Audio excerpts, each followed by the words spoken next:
They make me want to make the best Ghostbusters film possible, to make my father proud, to make my daughter proud, and of course, to make all the Ghostbusters fans in the world proud. Have you or any of your family ever seen a spook, specter, or ghost?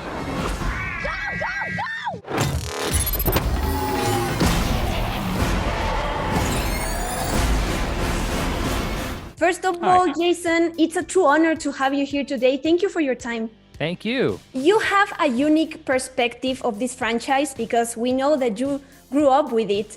And I wanted to ask you, how scared and how happy were you to make it and to choose the correct title for it? I'm thrilled with the title here in Mexico of Ghostbusters Legacy because that's exactly what it is. This is a movie about legacy, not only inside the movie, but outside the movie. In certain way, I could notice that the storyline of this movie mirrors your own story with the franchise, like if you should or not pick up the proton pack, and you decided to do it after so many years. How do you feel about yourself and about all these years that you've grown up? You know, I was 7 years old on the set of the original Ghostbusters, and I grew up really a Ghostbusters fan. And once I became a filmmaker, I thought I would just make my own movies, and Ghostbusters was my dad's movie, and I had to develop the courage to pick up the proton pack myself. It was only once I found this to be like a personal story, a story where I could actually kind of tell my story through the character of Phoebe Spengler, that I really understood I needed to make this movie. This famous character, the Marshmallow Man, has a different size here in the movie. It's a completely different character because we have many. Was that something that you wanted to express specifically? Oh yeah, I remember when Gil Kennan and I came up with the little mini puffs, immediately all we could do is see them everywhere, these demonic little toddlers who want to break everything. We couldn't go to a restaurant or a store without imagining they were there, just destroying everything. You make it through to find your own voice because you have your father's last name, you have the legacy, and you learn a lot about him, but you made your own movies and you find your own voice.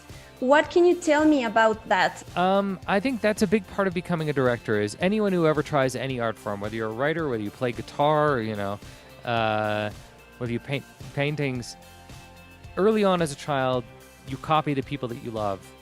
And there's a voice in the back of your head that is nagging to get out, and you're always embarrassed of it. And it's only the moment that you have the courage to speak in that voice that you find it. You find your voice, and you become an actual storyteller. How many collectibles do you have of Ghostbusters? I have a lot. I still have my Ghostbusters toys from when I was a kid. Wow. I love the characters that you choose for the movie, not the characters, the actors. Makina Grace, I saw on the credits that she also performed the song, and also she co-wrote it. All the actors, how much did they give to you? You know, Finn Wolfhard is an extraordinary writer-director on top of being an actor, and he brought so much to this movie.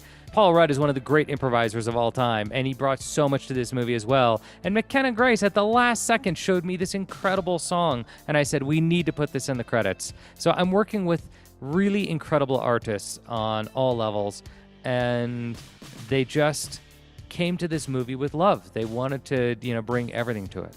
It's an honor that you chose our Mexican festival to show your movie, and we have these amazing posters that the Mexican artist did. Wow, what can you tell me about that?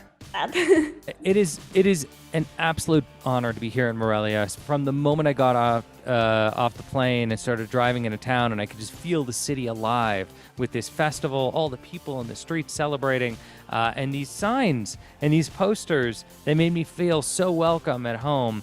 I love this image, I love this poster, and I immediately told Mike I need copies for my wall and everybody who worked on the film. I noticed in the movie we have these visual effects, we have the new technology, but I think, and that's a question, that you also wanted to use practical effects to keep the, the spirit of the original movie. Is that true? Yeah, it's 100% true. I thought, we need to put this in the language of the original film from '84. We liked it to call it Grandmother's Recipe. You know your grandmother's recipe when you're having it, and we wanted Ghostbusters to feel like that. So the music, the tone, the way we shot it, and of course, practical effects from smoke wires, and mirrors and animatronics, puppets. You know, we had some of the greatest puppeteers working today on the film. We have this ghost thing in the movie and the paranormal subject, but I love that we also have this broken family. You know, I at the end of the day, this is still one of my movies, and in that sense, it's a movie about a family trying to understand itself. And from Juno to Up in the Air to Young Adult to Tully, my films have always been about parenting, understanding how to be a parent, understanding how to be a child, and that's what Ghostbusters Legacy is about as well. What are your goals after doing this Ghostbusters movie? You know, I want to tell personal stories, and like every director, there's so many stories I want to tell, and life is so short. And the hard thing is finding something that you can dedicate yourself to for years. Every time you make a movie, you know it's going to take years off your life, and you want to make sure it's something that you are so passionate about that you won't be distracted and you won't regret.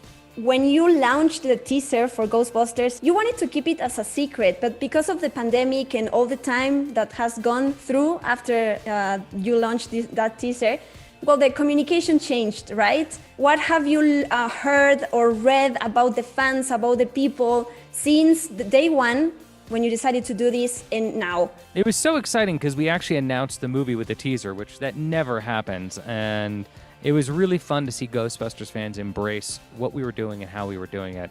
And I've seen a few of the video reactions on YouTube where they do a trailer reaction, and obviously those are really endearing and move me. And they make me want to work harder. They make me want to make the best Ghostbusters film possible. To make my father proud, to make my daughter proud, and of course, to make all the Ghostbusters fans in the world proud. Jason, thank you so much for your time. I can tell you, and I speak for a lot of people, that you managed that. We love the movie. I want to thank you so much. That means more than I could possibly explain. Thank you. No, I'm being honest. And thank you so much for your time, and nice to talk to you. Nice to meet you. Of course. Nice to meet you.